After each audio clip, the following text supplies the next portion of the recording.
Welcome back. You're watching the special broadcast of the Buck Stops here. We're on the campaign trail in Jammu and Kashmir, broadcasting live from the state every night at 9 p.m. through this week. The shots you're seeing on your screen are of well-known actor Anupam Kher. What's he doing in the Kashmir Valley and why is he addressing a political rally? Well, he's here to support a brand new political party. Does this mean he's joining politics as well? Well, joining us now in this freezing cold by the Nagin Lake, I know, I can see this, the cold smoke coming from your mouth, is Anupam himself. What do we make? This is the first time, other than your speeches to support your wife, Kiran Kher, this is the first time that I've actually seen you overtly at an election rally. What brings you here? You are, of course, from here. Yes. But what brings you back to your home? Some days back, people called me up and they said they have formed this party just about in August. Yeah. And I said, so give me the details. And they talked about this People's Republican Party and who are the members who are participating in it, and etc. Yes. So it looked like a civil society party, which I thought was an important alternate to what is happening in Kashmir. So you don't support any of the other parties because you are seen to be, in the past, you've been seen to be an admirer of Mr. Modi. Even for this particular event, I am here as an individual, as a person who is a Kashmiri here and who feels that the fortune of Kashmiri people in this valley has to change, should change. You're coming back home. Do you think you could ever come back permanently? You're here in your own homeland today. I would like to be, I would like to have this freedom of feeling that I can come here permanently, rather than think about it metaphorically, finally. But do you think things have changed enough for that to become a reality? I think I could see a certain amount of optimism. I came here last year also, I came here 2 years back also for various shootings. I felt the aura or the feng shui of Kashmir was looking wounded. I thought the spirit of Kashmir is wounded. Today I felt this is only after about a month or 20 days after the floods. Yeah. And the crowd that I was addressing, they were not there to see only a film star. They were really wanting to listen to who the people and what they were saying. And to be able to see the smiles and the hope in their eyes, I thought I saw a change. Is there something about this election here that feels different from previous elections? I think it's a betrayal of years of betrayal for the common man over here. I think a Shikarawala son has been Shikarawala for the last 50 years, whereas a politician's son has been a politician for the last 40, 50 years, whatever is happening, which is fine. But I think latest floods made them realize that their government were not with them. This is what I have heard today from various people, that the only people that they helped them was local NGOs or army people or something like that.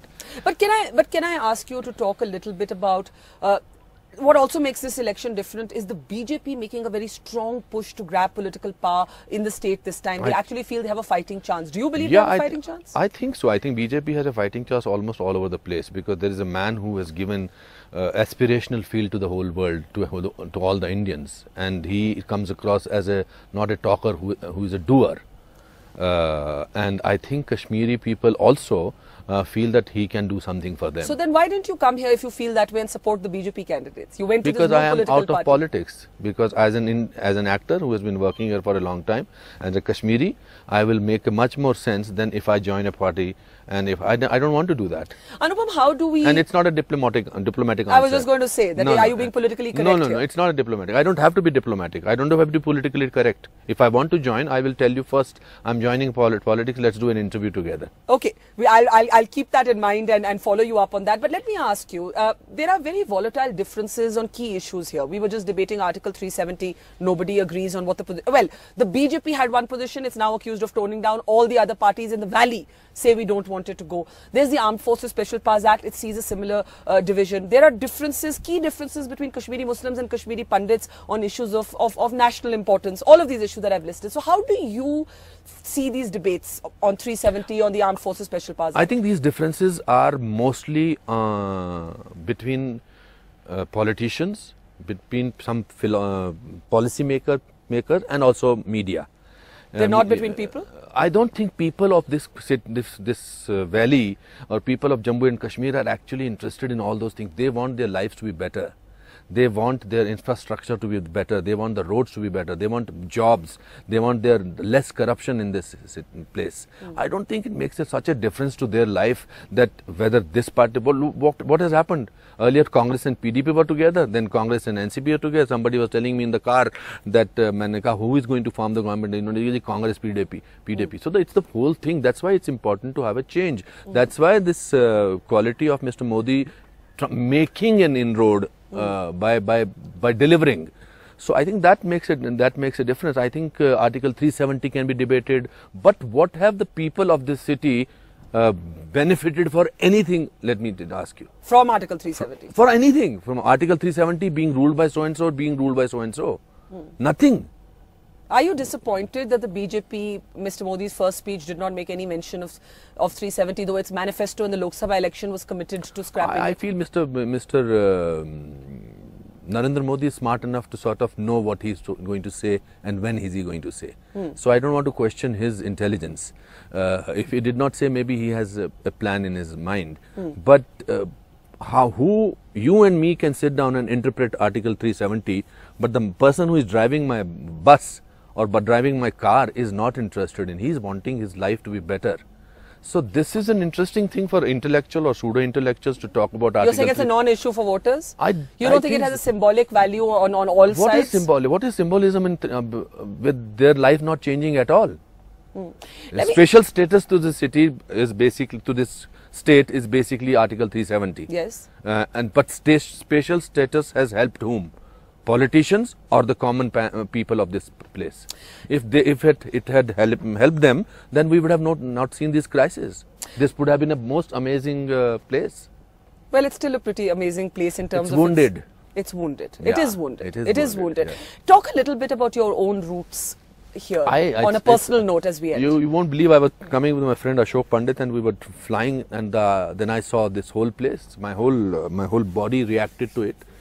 There are places where I have lived my childhood. That a national school which was close to Karanagar, Matamal, other places, that Nai Sadak that I used to live.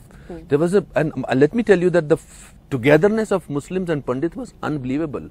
I used to be in Mr. Qazi's house opposite 84 Karanagar all the time. So have you gone back to meet him or his family? He's not. His family is shifted, and the last time I went to my house, there was... Where's your house? 84 Karanagar. Yes, my mother's side. And is the house still there? Yes, it's been bought by somebody. Unfortunately, only my cousin's sister is staying here. She's running a school here.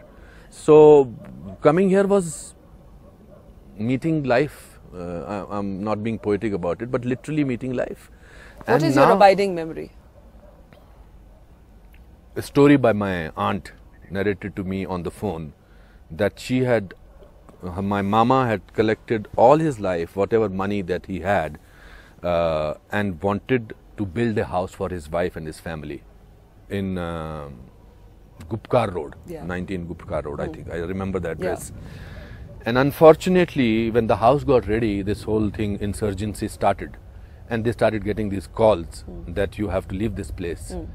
Till one day, the head of the neighborhood guy was outside their courtyard, and then whatever they could have and they could put in their Fiat car, they ran. And I think my aunt is still gone a little haywire from the trauma of it. But you do feel, but it is still a homecoming. But it's not. Let me just tell me, it's not only a problem that I'm referring to Kashmiri Pandits. I feel so sad for Kashmiri Muslims and the youth of this place. I feel bad for them because I think if we need to react as human beings rather than who is Pandit and who is Muslim, they need to be helped. Because everybody is wounded. Because everybody is wounded. Everybody feels. And yet, there is a sense of hope that I felt today addressing those 4,000, 5,000 people. Well, let's hope that hope translates into something. For you, it is a homecoming, of course. For me, it's a homecoming, and for this country, it will be a change.